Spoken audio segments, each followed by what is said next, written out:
welkom terug. Tyd vir 'n ontsettende interessante onderwerp. Ons gesels met die hoofwetenskaplike by die WNNR, Dr. Sandy Thomalla. Ons praat spesifiek oor 'n navorsing wat bewys dat plancton, kan 'n mens dit nou maar sê in kort, besig is om verskillende tye te blom in die Suidelike oseaan. Die Wetenskaplike Nywerheidnavorsingsraad te bevind dat die klimaatsveranderinge en seisoenale tydsberekening, die oorvloed en ook die noodsaaklikheid van die mikroskopiese mariene-plante in die Suidelike oseaan beïnvloed. Ons gesels nou vanmôre met haar.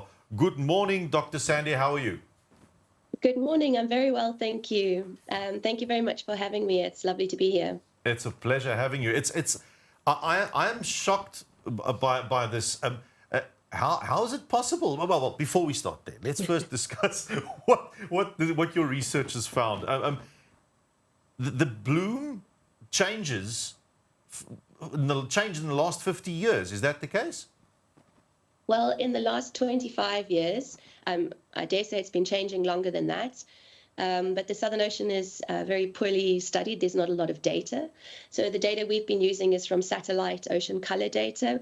It looks at the ocean to see how green it is. And so with knowing how green it is, we can tell how the phytoplankton is growing in the oceans. And the longest time series that we have from satellites is 25 years. So over the last 25 years, we've been able to see that the characteristics of this seasonal cycle of phytoplankton is changing.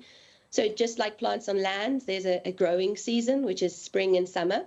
But not just how much is growing, we knew that even because we've got a short time series, we wanted to look at other indicators of change and the timing of the bloom, the duration of the bloom, how big the amplitude of the bloom is. We looked at all of those indicators to see if there were any significant changes, and we found significant changes in all of the characteristics that we looked at. Before we talk about the changes, just to get our viewers in scope, the Southern Ocean, we refer to the area. Where is that? Typically south of 40 degrees south, and it goes all the way around Antarctica, and it links all the other oceans of the world. So it's by far the most important ocean when it comes to climate. And it has the most impact on all the oceans on the Earth. So now we're talking about phytoplankton blooming at different times. Yes, so I guess I need to take a few steps back to kind of really relay the importance of it. So if we go back to the Southern Ocean a bit, and so if I try to explain why the Southern Ocean is so important, and then I'll move on to the phytoplankton. Yes. Okay, so the Southern Ocean is really considered they call it the climate flywheel of the planet. And I'll be honest with you, the first time I heard that, I had to go and Google what a flywheel does. But in engineering terms, the flywheel modulates fluctuations and stores excess energy. And that's exactly what the Southern Ocean does for our planet. It takes up half the CO2, the ocean CO2 uptake out of the atmosphere, all goes into the Southern Ocean. And it also takes up 75% of the excess heat that's being generated by man-made CO2 that's remaining in the atmosphere. 75% of that heat is going into the Southern Ocean. So it's disproportionately important when it comes to buffering the impacts of climate change. Now, phytoplankton are these little single-celled plants that live in the ocean, and they also play a really important role because, like plants on Earth, they photosynthesize, and when they do that, they take CO2 out of the atmosphere and they incorporate it into the tissues of the plants. And when they sink, they take that CO2 with them. So understanding the phytoplankton and their role in the Southern Ocean, how they grow, when they grow, how long they're growing for, how big are the blooms, it's really important because it has two roles, one being this climate change role where it's taking CO2 out of the atmosphere, but the other one is it's also the bottom of the food chain. So it supports all the larger organisms that are living there, migratory whales and marine birds and krill, etc. I'm very glad that you explained it in that way because I know nothing. So I am like that layman on the street that when you started the interview and I'm going, no idea what you're saying. So thank you very much for just explaining why everything is important. And there are some changes like you mentioned and like Thea mentioned. But before we get to that, I just quickly want to know, how long have you been working on this research and what is your role in this research?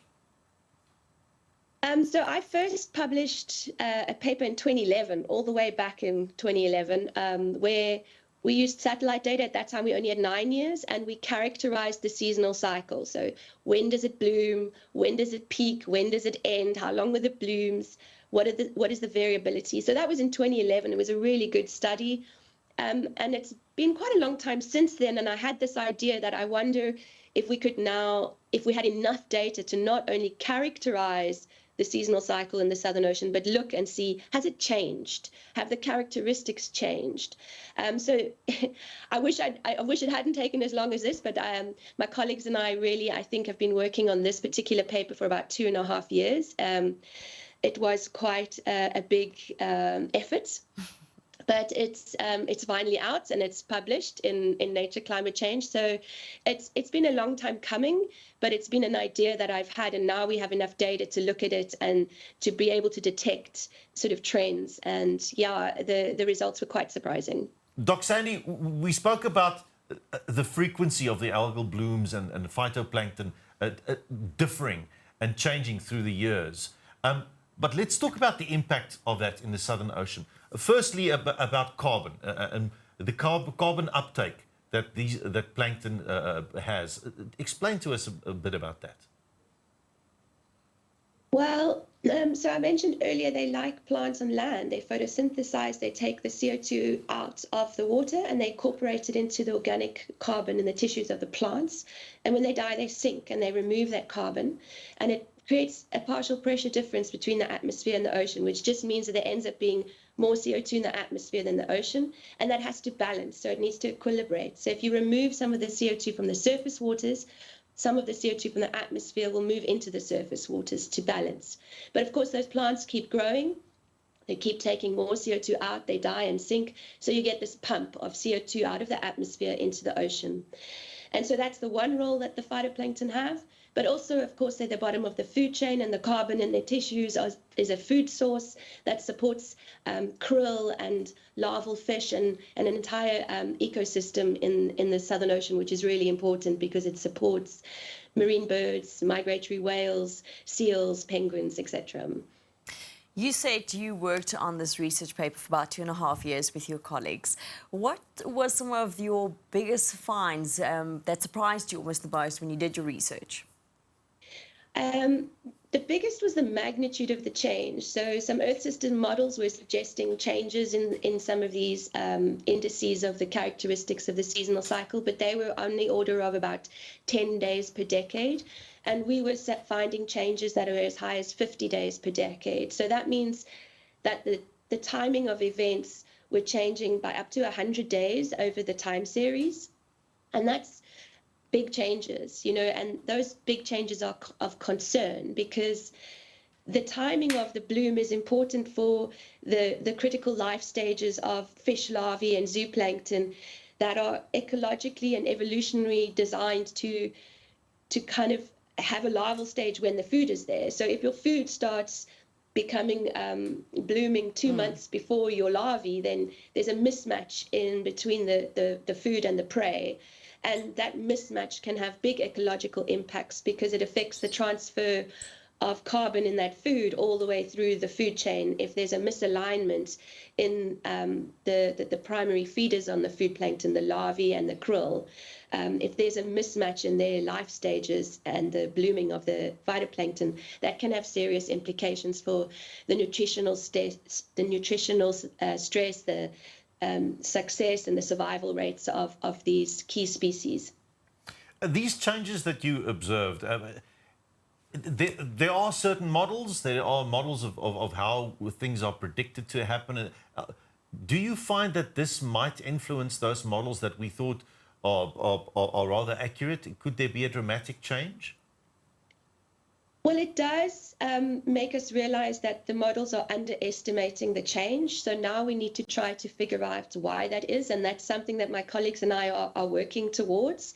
There's an ensemble of many models that go into these climate predictions. And we're trying to see which models are more accurately reflecting the mechanisms that drive phytoplankton growth, and then we're making a subset of those models and then seeing what the trends in those models are. So we're putting a lot of effort to try to understand the Southern Ocean better and to take that understanding, incorporate it into Earth system models so that we can have improved predictions of the role of the Southern Ocean going forward.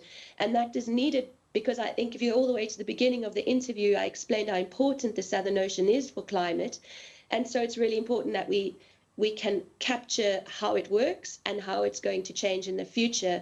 And that is needed if we're going to have sort of effective mitigation measures and strategies for climate change. The Southern Ocean is geographically so far away from the rest of the world, and the people who aren't really informed think, well, what's the matter with the Southern Ocean? We don't really have to worry about that much. But is there enough research being done about the Southern Ocean? No, not at all. You know, I was recently, just 2 weeks ago, at a meeting in Tasmania, all on the Southern Ocean. And it really was highlighted how we did not appreciate and understand the role the Southern Ocean had, 20 years ago, not even vaguely. But now we know the role of the Southern Ocean. We know how important it is for climate. We know how it links all the other world's oceans and really impacts the role that those oceans play in dictating weather and future climate. So the role of the Southern Ocean now is without a doubt understood how critical it is. But of course, there's a legacy of not having studied it. So there's a lack of observations, a lack of data. Of course, it's also very far away. It's difficult to get to. It's expensive to research.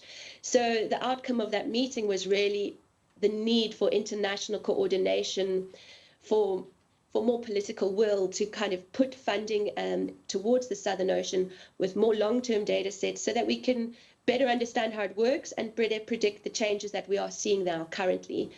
This year, we have the lowest ice ever measured, and no one expected it, no one predicted it, and we don't really know what's caused it and whether it's going to recover.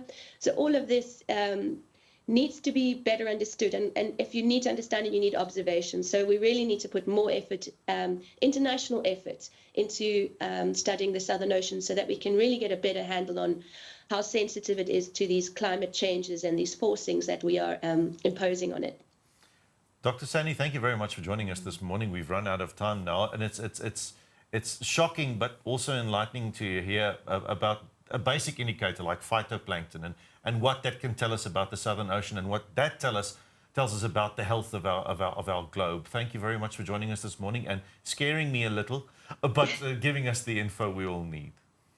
Thank you very much for having me. It's been a pleasure. Nou ja, daai keer Dr. Sandy Thomalla van die WNNR hoofnavorser. Mens, nou worry ek erger. Onthou die Suidelike oseaan is 50% van die wêreld se koolstof word vasgevang daar. 70% van die wêreld se hitte word gereguleer deur die Suidelike oseaan in Antarktika. Dis soos ons aircon basies, nê? Ja, dis iets om te dink en as mense 'n bydrae kan maak, maak mense 'n bydrae.